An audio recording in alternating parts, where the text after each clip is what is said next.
ओम नमो विष्णवे नमः। आज श्रीमद् भगवद गीता जो समस्त पापों और सभी कष्टों, सभी दुखों और इस आत्मा रूपी शरीर में रहने वाले प्राणी को ये मनुष्य जीवन परमात्मा के अनुकंपा से प्राप्त हुआ है। हम जीवन मरण का ये जो चक्र है, इससे मुक्ति प्राप्त करने के लिए और भगवान परमात्मा के चरणों में हमेशा रहने के लिए, इस चक्र से मुक्ति पाने के लिए, अगर इस भगवद गीता को आप ध्यान से सुनेंगे, भगवद गीता भगवान ने मनुष्य जाति के कल्याण के लिए, उनकी सेवा के लिए प्रस्तुत किया है। अगर मनुष्य समझ जाता है तो उसका ये जीवन मरण के चक्र से मुक्ति पा जाएगा। आज मैं श्रीमद् भगवद गीता 18 मिनट में आप लोगों के सामने प्रस्तुत करूंगा। आप लोग बहुत ध्यान से सुनिएगा। अगर ये पंडित चैनल आप लोगों को पसंद आए तो इसे लाइक और सब्सक्राइब करिएगा। शुरू करते हैं। मैंने श्रीमद् भगवद गीता जब तक नहीं पढ़ी थी, तब तक मुझे मालूम नहीं था कि हम सब आत्माएं हैं। ये ज़िंदगी हम आत्माओं के लिए एक इम्तिहान है, अपने सबसे अच्छे रूप को बाहर निकालने का। और भगवद गीता इस इम्तिहान को पास करने की एक अहम किताब है। गीता के 18 अध्याय हैं जो परमात्मा द्वारा संस्कृत में दी गई हैं। समय के साथ संस्कृत भाषा रोज़मर्रा की ज़िंदगी से निकल गई और ये ज्ञान मनुष्य से दूर हो गया। समय समय पर भगवद गीता के साधारण अक्षरों में अनुवाद हुआ। इसी कोशिश को आगे बढ़ाते हुए अगले 18 मिनट में आप लोगों की सेवा में प्रस्तुत करूंगा।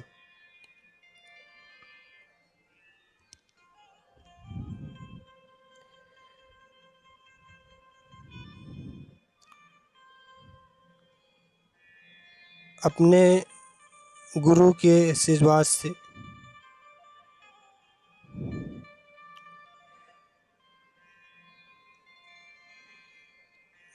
ये ज्ञान परमात्मा ने कुछ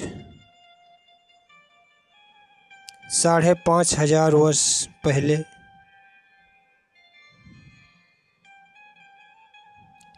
आप 6 भी समझ सकते हैं, 6,000 वर्ष कुरुक्षेत्र में अर्जुन को दिया था। ये वह समय था जब धर्म का बार बार उल्लंघन हुआ। परमात्मा का डर मनुष्य से निकल गया। लालच के ओर में भाई ने भाई को मारने की कोशिश की। और यही नहीं, भरी सभा में एक बेहतर औरत को अपमानित किया गया। इससे पहले मनुष्य जाति धर्म युग से निकलकर पूर्ण रूप से कलयुग में जाति युद्ध के कुछ समय पूर्व गीता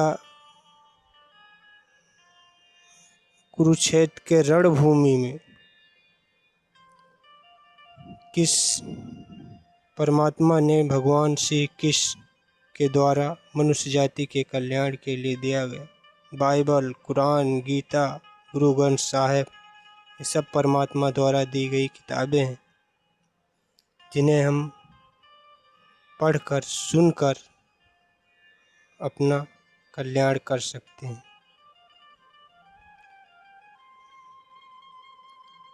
ये केवल एक धर्म के लिए नहीं बल्कि पूरे मनुष्य जाति के कल्याण के लिए, पूरी इंसानियत के लिए, सभी आत्माओं के लिए, उनकी सृष्टि के बारे में अधिक, उन कायदों के बारे में समझाती है।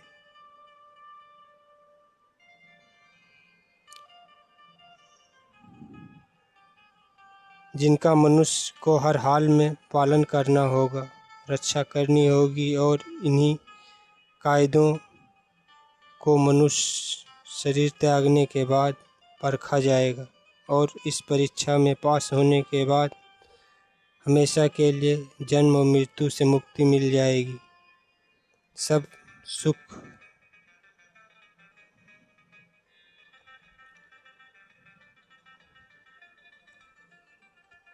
शांति सब कुछ प्राप्त हो जाएगा।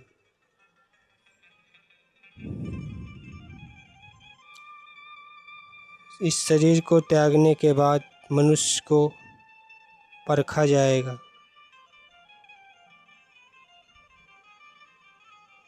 परमात्मा कहते हैं मैं ही सबकी शुरुआत हूँ।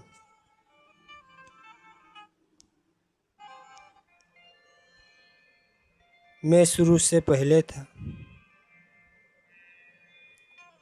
सब खत्म होने के बाद भी मैं रहूँगा। सब मुझ में है और मैं सब में हूँ।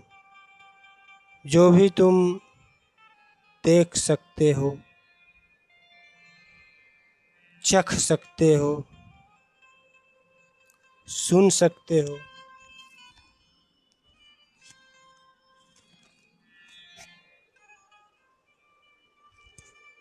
ये सब मैं हूँ। नदियाँ, पहाड़, सूरज, ग्रह, चाँद, सितारे सब मैंने बनाए हैं। मैंने ही भगवान, शैतान और राक्षस बनाए हैं और इंसान बनाए हैं। सब मैं सर्वव्यापी हूँ। सब मैं रहता हूँ। सब मैं हूँ। मैं ही हूँ। मैं ब्रह्मा बन के सब बनाता हूँ और रुद्रा बन के सब नष्ट कर देता हूँ। मैं ये सृष्टि यूं ही बनाता और तोड़ता रहूँगा ताकि आत्माओं को मौके मिल सके इस जन्म और मृत्यु से मोक्ष पाने को, हमेशा के लिए भगवान के पास, परमात्मा के पास रहने को। भगवद गीता कहती है कि इसकी परीक्षा के लिए परमात्मा ने प्राकृत का निर्माण किया। 5 तत्व हवा, जल, पृथ्वी और ईथर से किया।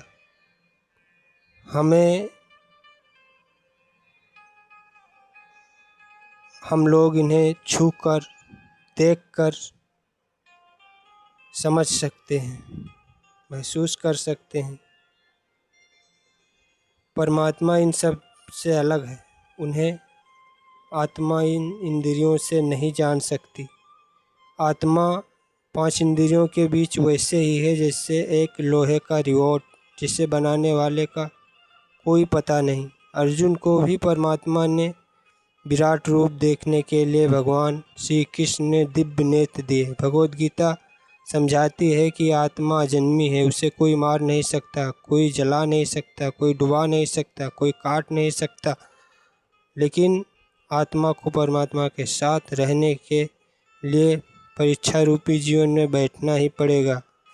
इस परीक्षा के लिए परमात्मा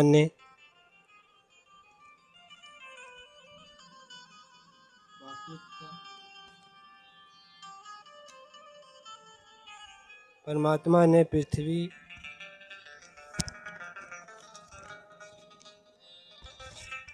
पर किसी न किसी रूप में जन्म लेना पड़ता है और 84 लाख योनियों को झेलने के बाद एक आत्मा को मनुष्य शरीर और दिमाग मिलता है, इस सबसे बड़ी मर्यादा रूपी परीक्षा में बैठने को।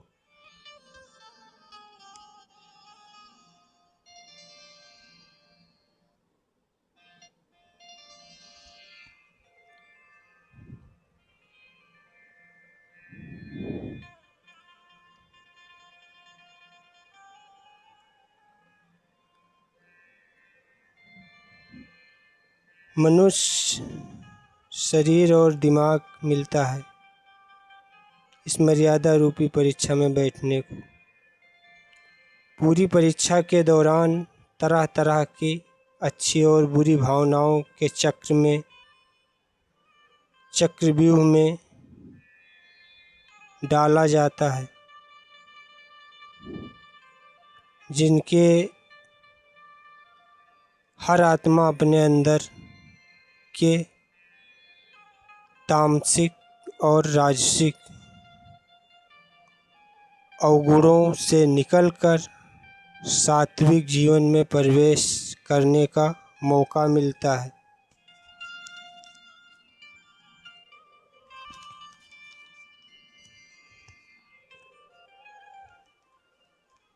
तामसिक गुण वो हैं जो हमारे अंदर हीन भावना पैदा करके हमें ईर्ष्यालु और लोभी बनाते हैं, जो खुद को उदास और नुकसान पहुंचाते हैं। और हमारे राजसिक गुण वो हैं जो हमें ईर्ष्यालु और लोभी बनाते हैं, जो दूसरे के प्रति नुकसान पहुंचाते हैं। परीक्षा के दौरान हर आत्मा को तामसिक और राजसिक गुणों से कम करके अपने सात्विक गुणों से परिचित होना पड़ेगा। सात्विक गुण वो हैं जो आत्मा को अपने आसपास की सभी चीज़ों से प्रेम करना सिखाती है। परीक्षा के दौरान आत्मा को जीवन के 4 स्तंभ धर्म, अर्थ, काम, मोक्ष का ज्ञान पाके ही मुक्ति मिलेगी। ये वो द्वार हैं जिन्हें समझकर आत्मा मुक्ति प्राप्त कर सकती है।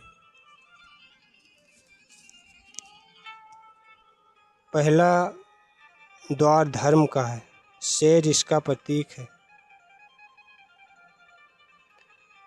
धर्म वही है जो गीता में लिखा है, जो बाइबल, कुरान, गुरु साहिब में लिखा है, जो धारण किए हो, जिसे आपका दिल मानता है, जैसे चोरी नहीं करना, झूठ नहीं बोलना, भगवान का अनादर नहीं करना, दूसरों को नुकसान नहीं पहुंचाना।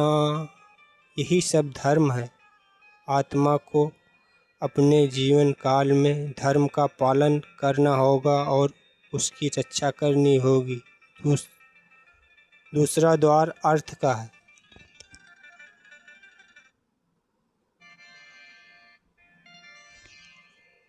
घोड़ा इसका प्रतीक है।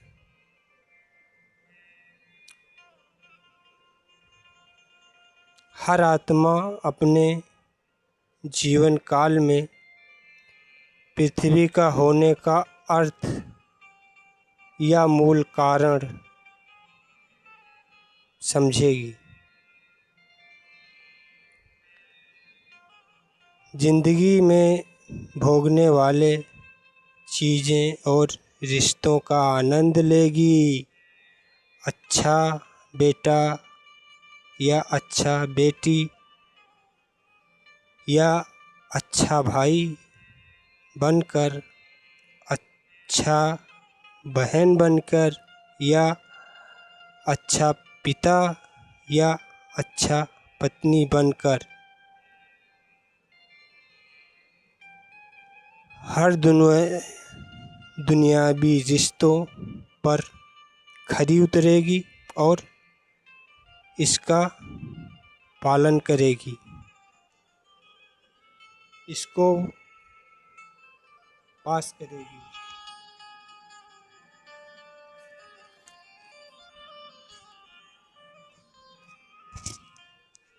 तीसरा द्वार काम का है। भगवद गीता समझाती है कि हर मनुष्य के अंदर काम, क्रोध, लोभ, मोह, काम, हीनता जैसे 6 भावनाएं अपने पद तथा दूसरे के पद नुकसान पहुंचा सकती है। इस भावनाओं को हर मनुष्य को अपने नियंत्रण में रखना चाहिए, रखना होगा, क्योंकि इनके बहकावे में किया गया कोई भी काम जीवन भर के परेशानी का कारण बन सकता है। सादगी और प्रेम से इन भावनाओं पे एक आत्मा हमेशा के लिए विजय प्राप्त कर सकती है। चौथा द्वार अर्थ का है और हाथी इसका प्रतीक है। इस परीक्षा रूपी जीवन का हर मनुष्य कुछ इच्छाएं रखता है। कुछ इच्छाएं एक ही जन्म में पूर्ण हो जाती हैं और कुछ अधूरी रह जाती हैं और उनकी पूर्ण करने के लिए आत्माएं पृथ्वी पर आना पड़ता है। भगवान भगवद गीता समझाती है कि हमारी इच्छाएं ही मूल कारण है इस पृथ्वी पर वापस आने का। अगर हम कोई भी इच्छा न रखें तो हम जीवन और मृत्यु से मुक्ति पा सकते हैं। ये द्वार माफ़ी का भी है।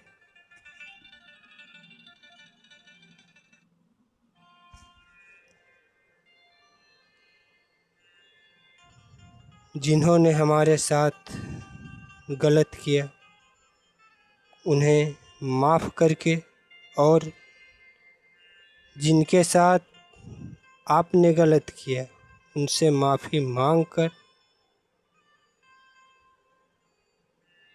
मुक्ति पाई जा सकती है। जब तक आत्माएं इन चारों स्तंभ धर्म, अर्थ और मोक्ष को नहीं समझती, तब तक आत्मा को बार बार शरीर में आना ही पड़ेगा। परीक्षा का समय खत्म होते ही आत्मा शरीर और अन्य सभी वस्तुओं का त्याग कर देती है। जो भी इस संसार में रहकर बनाया वो किसी और का होगा और आत्मा अपने कर्मों के फैसले के लिए चली जाती है। आत्मा के अच्छे बुरे कर्मों का हिसाब होता है और अच्छे कर्मों के वजह से कुछ समय स्वर्गलोक और दुष्कर्मों के लिए नरक में चली जाती है। नरक में आत्मा को पापों के लिए अनुकूल सजाएं मिलती हैं, लेकिन सज़ा खत्म होने के बाद आत्मा को फिर नया शरीर और नया दिमाग मिलता है। इस परीक्षा में फिर से बैठने का, परीक्षा में वही सब फिर से दोहराया जाएगा। जिंदगी के 4 स्तंभ धर्म, मोक्ष, काम, अर्थ को